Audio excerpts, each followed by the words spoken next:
ఇక్కడ మైక్ ఇవ్వండి, వారికి ఇవ్వండి మైక్. ఆ మైక్ ఇవ్వండి. నమస్తే సార్. మైక్ ఎక్కడమ్మా? మీరు మాట్లాడేసిన మళ్ళీ ఇక్కడ ఇవ్వండి. నమస్తే సార్, నేను మహిళా శిశు సంక్షేమ శాఖలో సూపర్వైజర్గా చేస్తున్నాను. నా పేరు కె సౌజన్యశ్రీ. మీరు ఇప్పుడు చెప్పింది జనాభా నియంత్రణ బదులు జనాభా నిర్వహణ అనే విషయం విన్నప్పుడు మేము ఫీల్డ్లో ఏంటంటే ఒకళ్ళు మగపిల్లల కోసం ఆపరేషన్ చేయించుకోకుండా ఉన్నప్పుడు ఏదైతే అవేర్నెస్ ఇచ్చామో ఒకళ్ళు ఇద్దరు చాలమ్మా, అమ్మాయి అయినా అబ్బాయి అయినా ఒకటే అని చెప్పిన రోజులు గుర్తొస్తున్నాయి. ఇప్పుడు దానికి అపోజిట్గా మనం జనాభా నిర్వహణ గురించి మీరు చెప్పారు.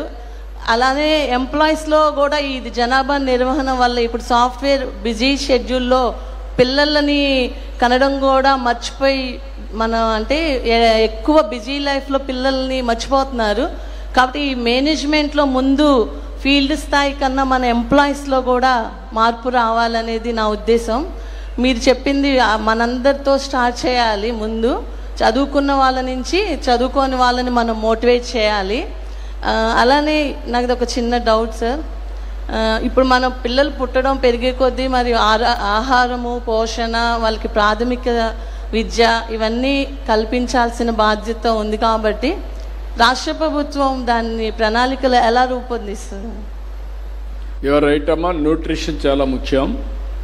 ఇప్పటికే మీకు గర్భిణీ స్త్రీల దగ్గర నుంచి మనం ప్లాన్ చేస్తున్నాం, ఇంకా దీన్ని ఎక్కువ పెంచాలి.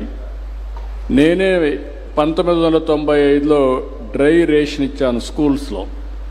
2001 నుంచి కిచెన్లు పెట్టి మధ్యాహ్న భోజనం ప్రారంభించాం. అప్ టు ఇంటర్మీడియట్ వరకు ఇచ్చాం. అంగన్వాడీ ఇది కూడా సెంటర్ని బాగా స్ట్రెంగ్తన్ చేశాం.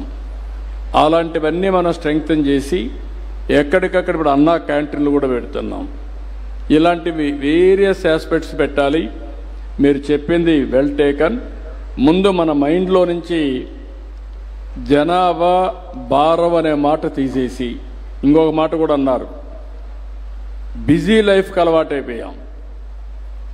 బిజీ లైఫ్ కంటే మైండ్ అనేది ఎట్లా పనిచేస్తుందంటే మీకు సెల్ ఫోన్ లేకపోతే ఎవ్వరూ ఉండలేకపోతున్నాం. ఐ రిమెంబర్ వెరీ వెల్, 25 ఏళ్లకు మునుపు ఇండియాలో సెల్ ఫోన్ ఉండేటివి కాదు. ఇండియా మొత్తం బిఎస్ఎన్ఎల్ అని ఒక కంపెనీ ఉండేది, డొమెస్టిక్ కాల్స్. అదే మరి ఇంటర్నేషనల్ కాల్స్కి విఎస్ఎల్ అని ఒక కంపెనీ, పబ్లిక్ లిమిటెడ్ కంపెనీ ఉండేది. Manual exchanges. మీకు ఎవరన్నా ఫోన్ కాల్ కావాలంటే మీ జీవితంలో వచ్చేటే కాదు. మీరు కబురు పంపాలంటే మీ ఊర్లో కొంతమంది మనుషులు ఉండేవాళ్ళు, తోటని అలాంటి మనుషులు పెట్టుకొని వాళ్ళ దగ్గర కబుర్లు పంపించేవాళ్ళు. ఎవరన్నా చనిపోయినా లేకుంటే ఎవరైనా పెద్ద కర్మ చేసినా పంపించేవాళ్ళం.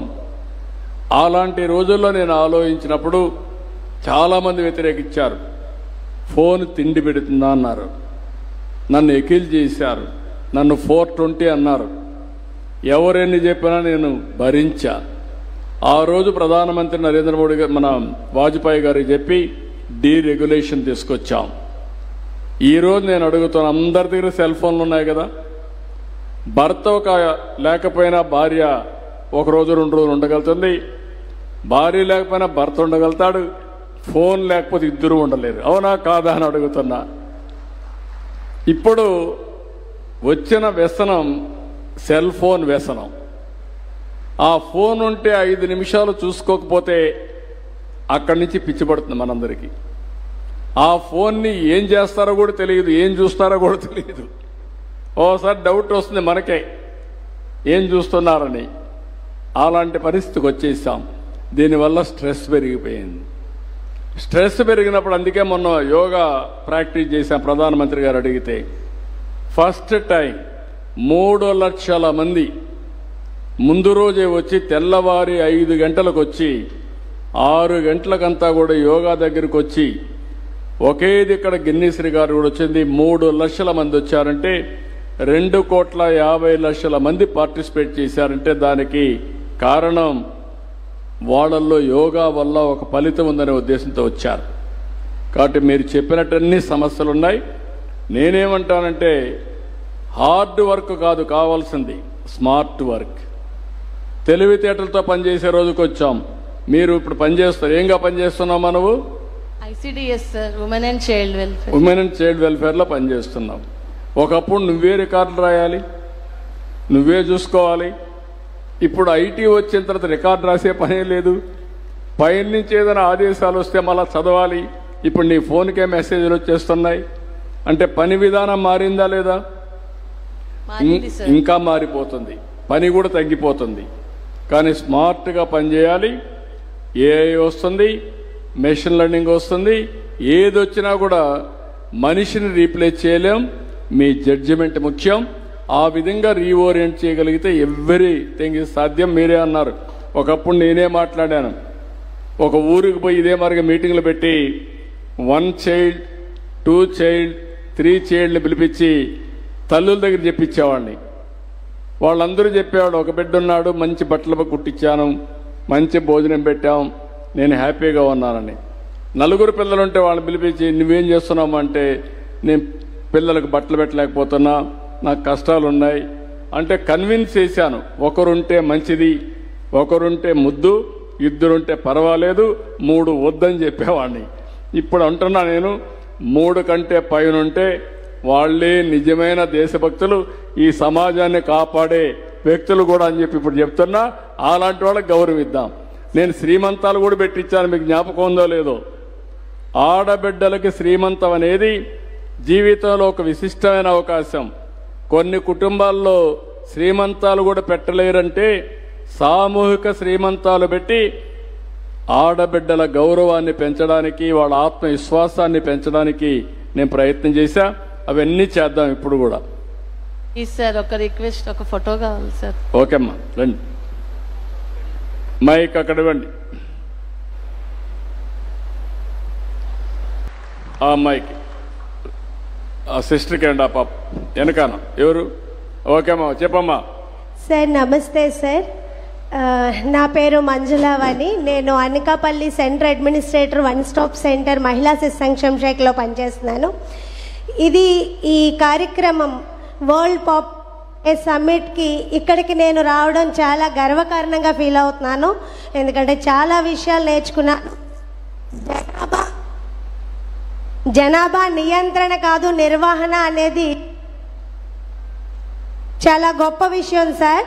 ఎందుకంటే ఈ మధ్య మా తాతమ్మ నాకు ఒక విషయం చెప్పింది. ఒకప్పుడు నీకెంతమంది పిల్లలమ్మా, ఆస్తి ఉంది అని అనేవారు కాదు అని చెప్పి, ఈ విషయాన్ని ఈరోజు మీరు సార్థకత చేశారు సార్. ఎందుకంటే ఇప్పటికి కూడా పల్లె ప్రాంతాల్లో ఒక బొట్టు పెట్టాలన్నా, కార్యక్రమాల్లో పార్టిసిపేట్ చేయాలన్నా ముత్తైదుకి ఎంత చూస్తారు. ఇది దగ్గర పెట్టుకోము, కింద పట్టుకోము, ఏ మైక్ చూడు. ఈ కార్యక్రమము ఈ యొక్క ఏదైతే ఇట్రమ్మా, ఇట్ర ముందుకు రమ్మా. ఏంటో మైక్ కూడా సరిగా పెట్టలేకపోయారు, చెప్పమ్మా. మీరు చెప్పే ఈ కార్యక్రమం, ఈ రోజు జరుపుకుంటున్న ఈ కార్యక్రమానికి భారతదేశంలో ఉన్న ప్రతి స్త్రీ కనెక్ట్ అవుతుంది సార్. ఎందుకంటే పిల్లల కంటం అనేది ఒక వరం, అది భగవంతుడు ఇవ్వాలి, దాన్ని సార్థకత చేయాలి. సో ఈ కార్యక్రమం మంచి కార్యక్రమం సార్. జనాభా నిర్వహణ వల్ల ప్రజలందరికీ అర్థం అవ్వాల్సిన విషయం ఏంటంటే, ఇక్కడే కాదు రకరకాల దేశాలు వెళ్ళి మన దేశ ప్రజలు పనిచేస్తున్నారు. అలా మన ఏదైతే ప్రొడక్టివిటీ ఉందో అది ఇతర దేశాలకి వెళ్తున్నప్పుడు మన దగ్గర సరిపడినంత ప్రొడక్టివిటీ ఉండాలి. సో ఇది చాలా మంచి క్రమం. ఇందులో నేను మాట్లాడడానికి మీరు అవకాశం ఇచ్చినందుకు ధన్యవాదాలు సార్. Thank you sir. మీ పేరేంటమ్మా? మంజులావాణి సార్. మంజులావాణి గారు చెప్పింది చాలా కరెక్ట్. ఇది ఒకప్పుడు మన ఫ్యామిలీస్లో మనకు ఒక సాంప్రదాయం ఉండేది. పిల్లలు అనేది ఇంటికి ఒక సంపద. ఎవరైనా పిల్లలు పుట్టినప్పుడు కొత్తగా ఇంటికి కళ వచ్చింది అని సంబరాలు చేసుకునేవాళ్ళం. అలాంటి సాంప్రదాయ దేశం అంది. ఈరోజు ఎన్టీ రామారావు గారు ఒకప్పుడు ఒక సినిమా తీశారు, తాతమ్మ కళ అని ఒక సినిమా తీశారు. అందులో ఎంతమంది ఎక్కువ పిల్లలుంటే అంత ఆనందం ఉంటుందని చూపించారు.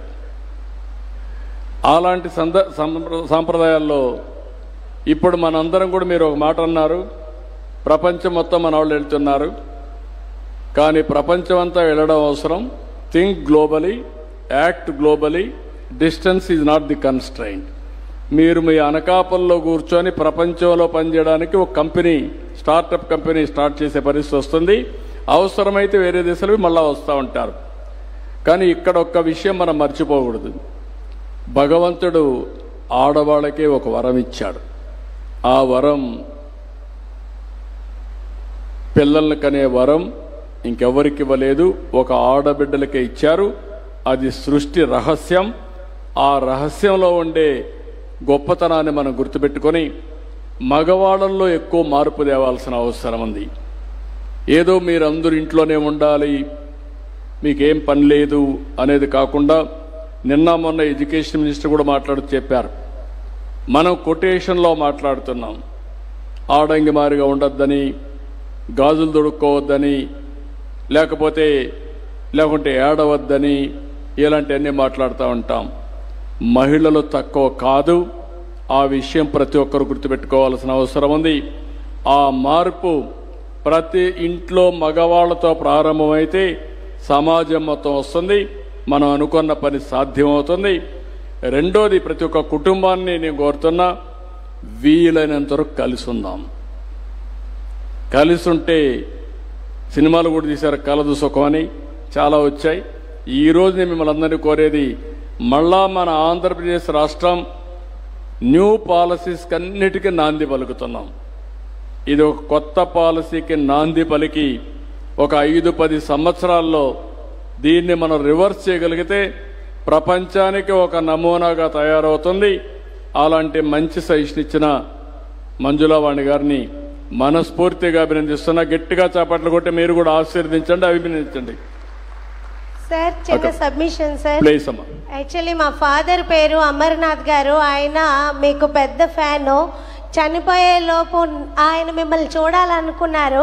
బట్ నాకు ఒక మాట చెప్పేవారు, నువ్వు ఎక్కడైనా సర్వీస్ చేస్తూ చంద్రబాబు నాయుడు సార్ నీకు కనిపిస్తే ఖచ్చితంగా కలవని. ఆయన సెకండ్ స్ట్రోక్లో చనిపోయారు. ఈ రోజు అది ఫుల్ఫిల్ అయింది సార్. చాలా థ్యాంక్ యూ. థ్యాంక్ యూ అమ్మా. ఒక్కసారి ఇటు రమ్మ, ఫోటో తీసుకుంది.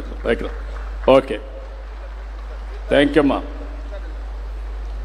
మైక్ అక్కడ ఇవ్వండి. రామ్మా,